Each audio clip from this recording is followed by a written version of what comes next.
이제 2021년 시장도 오늘부터 딱 3거래일 남았습니다. 연말스럽게 연말다운 시장의 흐름들이 펼쳐지고 있고 이 시기가 지나면 또 2022년 시장을 어떻게 맞이하고 대응해야 할지 투자자분들 입장에서는 각각의 고민들이 있으실 것 같습니다. 그래서 오늘은 시장에 대한 전체적인 큰 그림을 그릴 수 있게 연말 특집으로 특별한 분을 이 이른 시간부터 저희가 모셨습니다. 그로스일 자산운용의 김태웅 대표와 함께하겠습니다. 안녕하세요. 네, 안녕하십니까? 네, 잘 지내셨죠, 대표님? 네, 잘 지내셨죠? 네. 네, 벌써 이제 올 한 해를 좀 마무리하고 저희가 그렇죠. 정리해야 할 시점이 왔는데 2021년을 되돌아봤을 때 전 세계 금융시장은 어떤 부분에 가장 큰 영향을 받았을까요? 코로나일까요? 네, 네. 맞습니다. 뭐 코로나하고요. 그다음에 그로 인해서 촉발된 물가 상승 이 두 가지가 키워드였던 것 같습니다. 그래서 뭐 잘 아시다시피 코로나가 잠잠해질 듯 했다가 또 델타 변이가 나오고 델타 변이가 나오니까 뒤늦게 이제 아세안도 락다운 되면서 전체적으로 세계 공장이죠. 세계 공장이 공급 병목 현상을 가져오면서 생산자 물가들이 먼저 올라갔고요. 그리고 또 거기가 소비자 물가까지 전가가 돼서 미국이 이제 너무 높은 물가 때문에 금리 인상 속도도 빨리 올려야 되는 이러한 문제가 생긴 거죠. 네.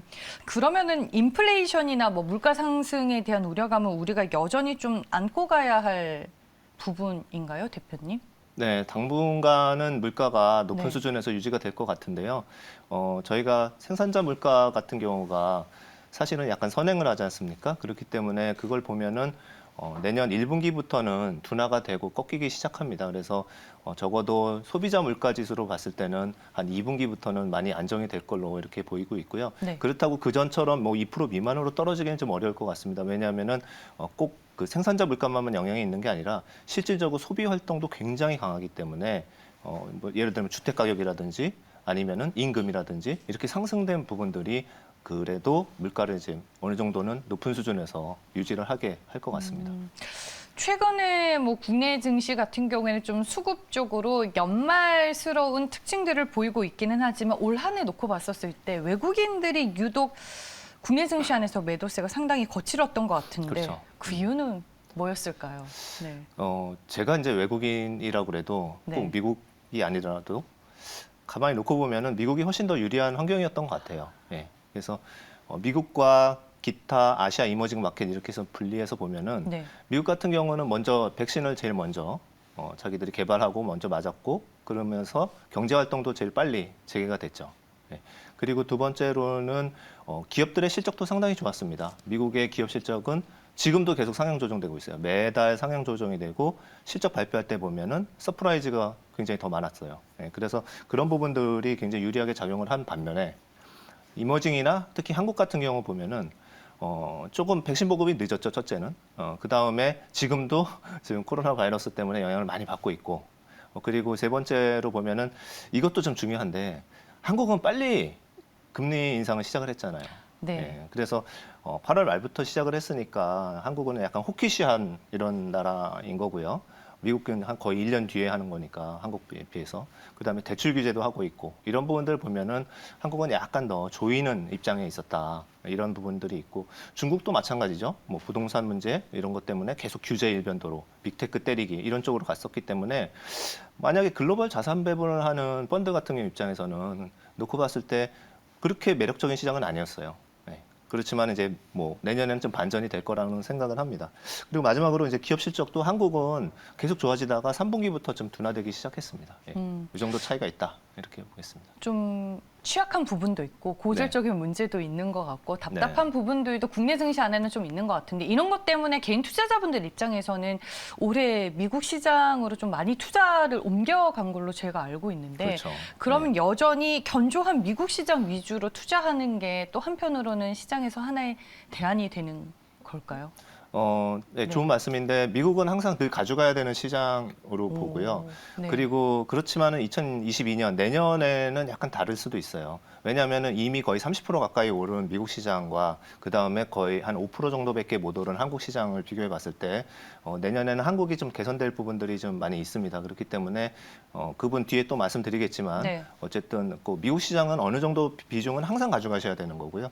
한국 시장은 뭐 비중 조절은 할 수 있지만은 올해보다는 좋을 거다. 저희는 올해 5% 상승했으면은 내년에는 한 15% 정도는 그래도 오를 수 있지 않을까 지수가 이렇게 생각하고 있습니다. 네, 알겠습니다. 내년도에 대한 전망을 또 해주실 것 같은데 그 얘기는 잠시 후에 더 자세히 네. 들어보겠습니다.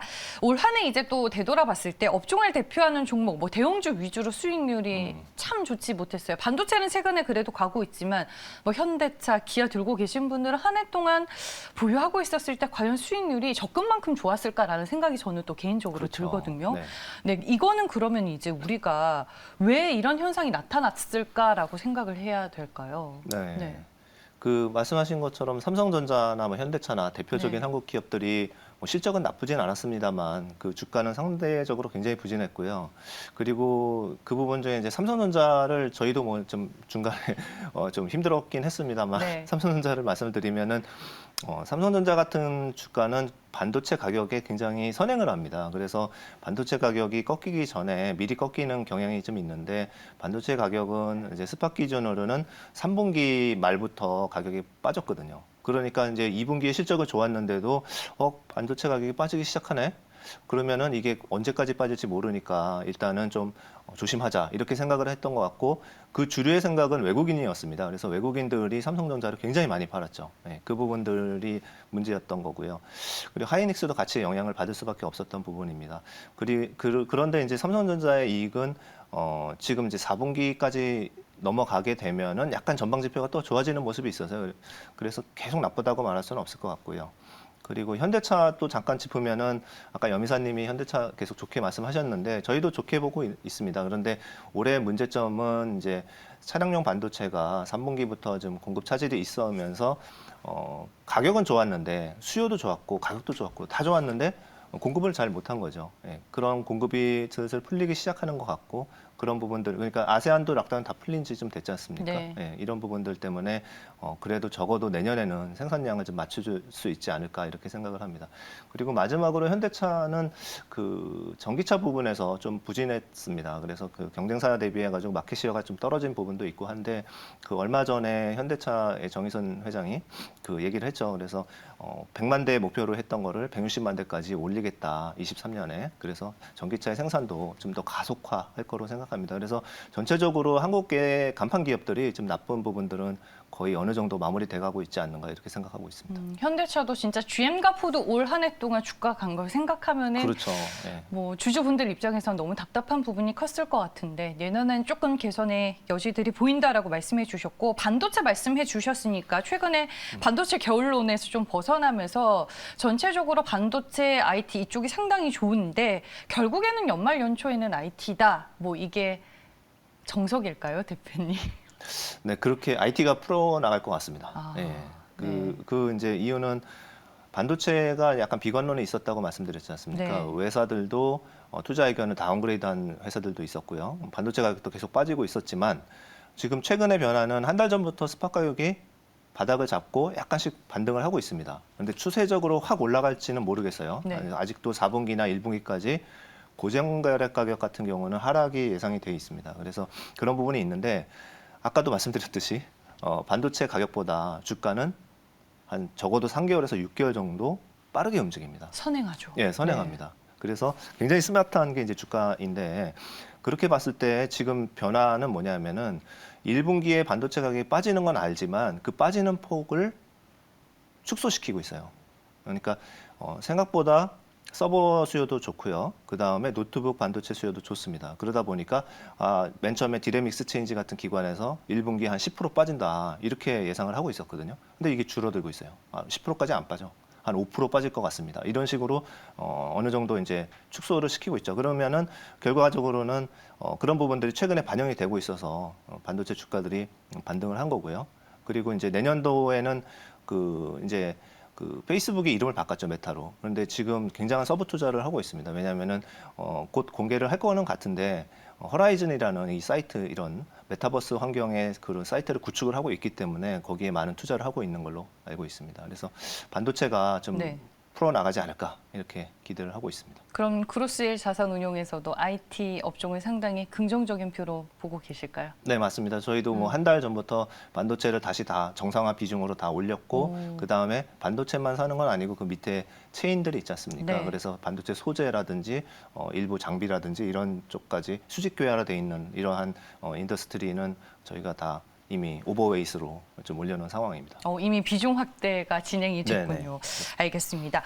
아직 이제 뭐 코로나 끝나지도 않았고 미국을 중심으로 내년에는 이제 통화 정책 정상화가 또 예고가 되고 있잖아요. 기업들 역시 뭐 정상화가 좀 진행이 될 텐데 그럼 내년 시장의 키워드와 화두는 뭘로 봐야 될까요, 대표님? 네, 키워드는 금리 인상입니다. 금리 네. 인상이고 지금 앵커님께서 참 좋은 표현을 해주셨는데 뭐냐면은 정상화라고 표현하셨잖아요. 근데 네. 사람들은 다 긴축이라고 얘기하고 긴축이 맞긴 맞죠. 이렇게 네. 풀었다가 약간 조이니까요. 그런데 사실은 비정상화돼 있는 금리를 갖다가 지금 약간 정상화로 만드는 과정이에요. 그러니까 이제 만약에 주식하시는 분들이 두려워하셔야 되는 시점은 정말로 정상화 지나간 다음에 그 이후에 너무 과열됐거나 높을 때 그때 좀 걱정을 하셔야 되는 게 맞습니다. 그래서 저희가 생각할 때는 내년에 뭐 5월 빠르면 5월, 늦으면 이제 6월에서 이 정도 사이로 첫 금리 인상이 있을 건데요. 하나 조심하셔야 될 부분은 분명히 있어요. 뭐냐면은 약 30년 동안 과거 4차례 금리 인상을 봤을 때 첫 금리 인상할 때는 주가가 항상 빠졌습니다. 네, 그렇기 때문에 내년이 좀 그렇게 쉬운 장은 아니에요. 왜냐하면 약간 파도 타기를 해야 되잖아요. 네, 그래서 내년에 첫 금리 인상할 때 그럼 어떻게 대응을 해야 되느냐 이 부분을 좀 말씀을 드리겠는데요. 네. 저희가 그래서 한번 통계를 좀 찾아봤습니다. 과거에 그 금리 인상했던 때가 처음에 94년, 99년, 그다음에 2005년, 그다음에 가깝게 2018년 이렇게 4차례가 있었는데 평균적으로 보면은 한 10% 정도 빠졌습니다. 네, 미국 S&P 500 기준입니다. 네, 10% 정도 빠졌고 특히 이제 99년에 좀 많이 빠진 부분들이 있기 때문에 전체적으로 좀 높게 나오고요. 그리고 중요한 거는 그거보다는 그러면 회복을 언제 다시 신고가가 나느냐 보면은 5개월, 6개월, 4개월 한 이 정도 걸렸습니다. 그래서 평균적으로 보시면은 6개월 이후에는 지수가 다시 신고가가 났어요. 네, 그러니까 요약하면은 뭐냐면은 네. 첫 금리 인상에서 주가 빠지면 사야겠죠. 네, 그게 이제 포인트입니다. 그리고 마찬가지로 이제 다음 슬라이드 보셔도 한국 시장을 보면은 비슷합니다. 한국 시장도 비슷한데 조금 더 많이 빠졌죠. 그래서 평균적으로 한 12% 가까이 빠졌는데 한국은 회복은 더 빨랐습니다. 그래서 4개월에서 5개월 정도면은 다시 신고가가 났습니다. 네, 그래서 요약하면은 과거의 그 경험을 비춰보거나 지금의 저금리 상황, 그다음에 경제 활동을 봤을 때 지금 경제 활동은 되게 좋거든요. 소비도 네. 좋고 다 좋습니다. 이런 상황에서 굳이 첫 금리 인상했다고 그래가지고 과거처럼 99년에 특히 많이 빠졌잖아요. IMF 때 이때니까요. 그런 경우는 오기는 힘들고 저희가 빠져봐야 뭐 10% 미만으로 빠질 것 같고 그때를 매수 기회로 잘 활용하자. 이게 이제 저희 생각입니다. 그러면 이제 금리 인상에 대한 타임테이블을 기억해두고 종목에 대한 뭐 그렇죠. 비중 축소와 현금 마련에 대한 전략을 좀 잘 준비해 두면은 내년에도 네. 그 시장의 조정과 하락이 기회장이 될 수 있다. 이 말씀이신 거네요, 대표님. 네, 맞습니다. 네. 그리고 뭐 하나 추가를 해드리면은 아까 초도에 제가 이제 작년에는 그러니까 올해는 미국이 좋았고 한국이 안 좋았지만은 네. 내년에는 약간 반전이 있을 수 있다라고 말씀드렸던 이유가 내년에는 중국하고 한국이 정책들이 그렇게 나쁘지 않을 것 같아요. 첫 번째로 중국의 영향을 우리가 많이 받을 수밖에 없잖아요. 교육 비율도 제일 1위고 그렇기 네. 때문에 그런데 중국은 올해 내내 이제 긴축이라든지 아니면 규제 위주로 갔었는데 내년에는 그 시진핑의 임기 연장과 맞물려 가지고 정책 자체가 이제 변합니다. 그래서 그림에서 보시는 것처럼 항상 오른쪽 그림 보시면은 그 집권이 바뀔 때 교체 시기가 됐을 때는 돈을 굉장히 많이 풀었다 이걸 나타내는 겁니다. 그래서 내년에도 지준율도 벌써 2번 내렸었죠. 네, 내린 것처럼 내년에도 지준율을 추가로 더 내리고 그 다음에 완화 정책으로 갈 가능성이 굉장히 높고요. 그렇게 스탠스가 바뀌면은 글로벌 자금들도 이제 MSCI 이머징 마켓을 볼 수밖에 없죠. 네. 그리고 그 1등이 이제 중국이고요. 35% 정도로. 그리고 2등이 이제 한국이라고 보시면 15% 정도 됩니다. 그렇기 때문에 올해 내내 외국인이 매도를 했었던 한국 시장에 내년에는 외국인이 돌아올 수 있다 이렇게 볼 수 있는 중요한 근거 중에 하나고요. 그리고 또 하나는 이제 아까 반도체가 한국의 30%인데 이게 이제 반등하잖아요. 네. 네, 그런 부분도 있고요. 그리고 올해 못 올랐던 부분도 있고 마지막으로 밸류에이션도 미국하고 반밖에 안 됩니다. 그러니까 미국의 20배, 한국의 10배. 이러니까 한국이 굉장히 싸구나. 그런데 긴축도 미리 했고 이러니까 한국 시장을 봐야겠구나. 이런 시각들이 생길 것 같습니다. 대만 가권 지수는 이미 신고가더라고요. 네, 그렇죠. 네. 네, 알겠습니다. 내년에 중국과 한국을 포함한 신흥국 시장에 대한 기대감을 조금 가져볼 만하다라고 말씀을 해주셨고 너무나도 인사이트를 얻을 수 있는 좋은 얘기를 해주셨습니다. 지난번 출연 때도 그렇고 이번 출연 때도 그렇고 시장에 대한 진심 어린 말씀을 해주셨는데 저희가 잘 한번 되새겨 보도록 하겠습니다. 내년 특집 때 또 뵙도록 하겠습니다. 그로스일 자산운용의 김태용 대표였습니다. 고맙습니다. 네, 감사합니다.